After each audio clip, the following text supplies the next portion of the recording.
Isaiah 10. Woe to those who make unjust laws, to those who issue oppressive decrees, to deprive the poor of their rights and withhold justice from the oppressed of my people, making widows their prey and robbing the fatherless. What will you do on the day of reckoning, when disaster comes from afar? To whom will you run for help? Where will you leave your riches? Nothing will remain but to cringe among the captives or fall among the slain. Yet for all this, his anger is not turned away, his hand is still upraised. Woe to the Syrian, the rod of my anger, in whose hand is the club of my wrath. I send him against a godless nation. I dispatch him against the people who anger me, to seize loot and snatch plunder, and to trample them down like mud in the streets. But this is not what he intends.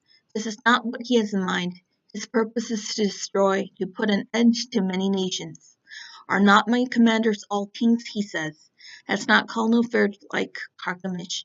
Is not Hamath like Arpad? And Samaria like Damascus? As my hand sees the kingdoms of idols, kingdoms whose images exalt those of Jerusalem and Samaria.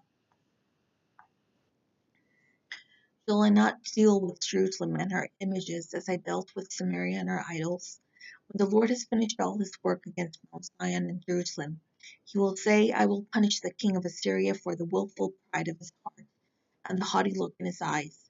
For he says, by the strength of my hand I have done this, and by my wisdom because I have understanding. I removed the boundaries of nations, I plundered their treasures, like a mighty one, I subdued their kings. As one reaches into a nest, so my hand reached for the wealth of nations. As men gather abandoned eggs, so I gathered all the countries. Not one flapped a wing, or opened its mouth to chirp.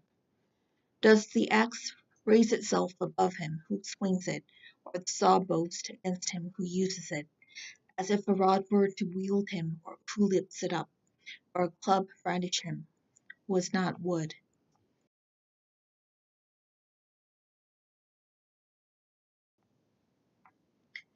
Therefore the Lord Almighty, will send a wasting disease upon his sturdy warriors. Under his pump a fire will be kindled like a blazing flame. The light of Israel will become a fire, their Holy One a flame. In a single day it will burn and consume his thorns and his briars. The splendor of his forests and fertile fields it will completely destroy, as when a sick man wastes away. And the remaining trees of his forests will be so few that a child could write them down. In that day the remnant of Israel, the survivors of the house of Jacob, will no longer rely on him who struck them down, but will truly rely on the Lord, the Holy One of Israel.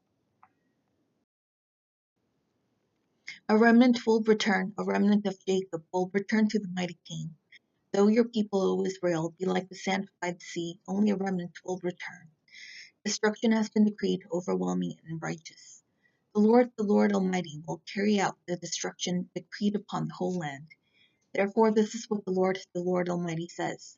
O my people who live in Zion, do not be afraid of the Assyrians, who beat you with a rod, and lift up a club against you as Egypt did.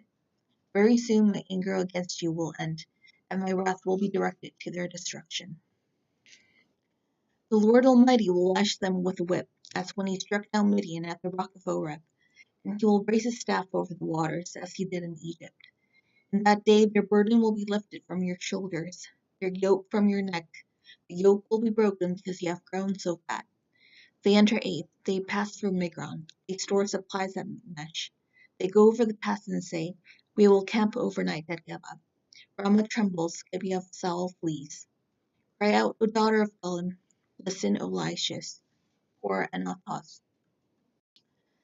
Madmenah is in flight, the people of Devon take cover. This day they will halt at Nob, they will shake their fist at the mount of the daughter of Zion, at the hill of Jerusalem. See, the Lord Almighty, will lop off the boughs with great power. The lofty trees will be felled, the tall ones will be brought low. He will cut down the forest thickets with an axe. Lebanon will fall before the mighty one.